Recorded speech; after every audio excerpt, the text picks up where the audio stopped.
Hello, thank you so much for joining me as ever. I appreciate it. It's about 6:30 in the evening. The temperature is very, very pleasant and it's been an achieving day. I got up nice and early, did my 5 mile walk before the temperature got too much for me, and I've done some achieving since then. So I thought, right, just time before I call a finish to the achieving of the day and chill. And I want to talk a little bit about the rocket and feather syndrome. Now, there's an article in the news, the papers, whatever at present, about the oil companies. You know, those that saw their prices of petrol at the pumps go as in a rocket.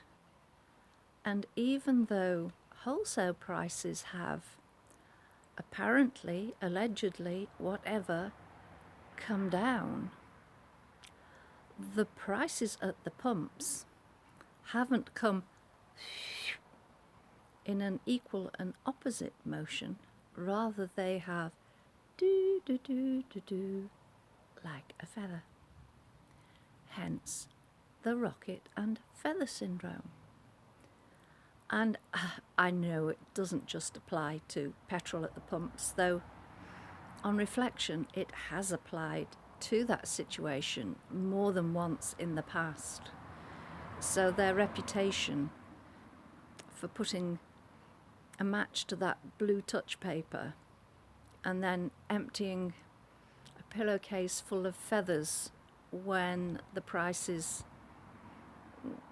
should, maybe could be coming down.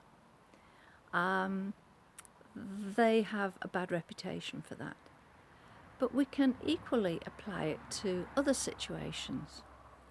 We can apply it to weight. If you're anything like me, you are very, very efficient at putting on weight. I only have to look at a cream cake, ooh, and I've put a pound on. And as I've got older, it's got worse, no matter what exercise I do. So that is like a rocket. But then when I work to get rid of that weight, even with the exercise and with eating what I know I ought to be eating, the feather part of the syndrome clicks in, and the weight loss becomes very, very slow. It doesn't seem fair, but I get there eventually. And I think it can apply to if we have our self-confidence hit. The loss of confidence seems to happen like the rocket. Your self-talk becomes negative and it begins to spread out from your confidence into other areas of your life. But regaining control of this, it can be like the feathers, or it can be even slower than the feathers. Maybe the rocket goes into orbit for a little while, keeping you with it, and it's only when it begins to lose its power over you that the feathers can begin to fall. So have a think. Does it apply to you in any aspects of life? Certainly with my gardening it does. Spring, oh, I'm full of vim and vigour, happy to go out watering everything that needs watering, happy to do everything that needs doing. And then as the season wears on, well, I should be doing this, I ought to be doing that, but it gets done eventually. But it is rather like the feathers.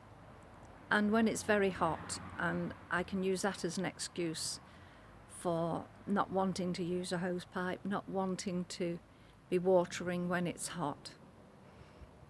The old feathers are backed up by excuses. So have a think about this rocket and feather syndrome. See if it applies to any areas of your life. See if you would prefer that rocket to have a downward trajectory as well as an upward trajectory. Or maybe something that would float up on feathers, needing some blowing to encourage, but then come zooming down like a rocket. Have a think. And on that note, I'll love you and leave you. Go and put my feet up for the rest of the evening and speak to you tomorrow. Take care. Bye.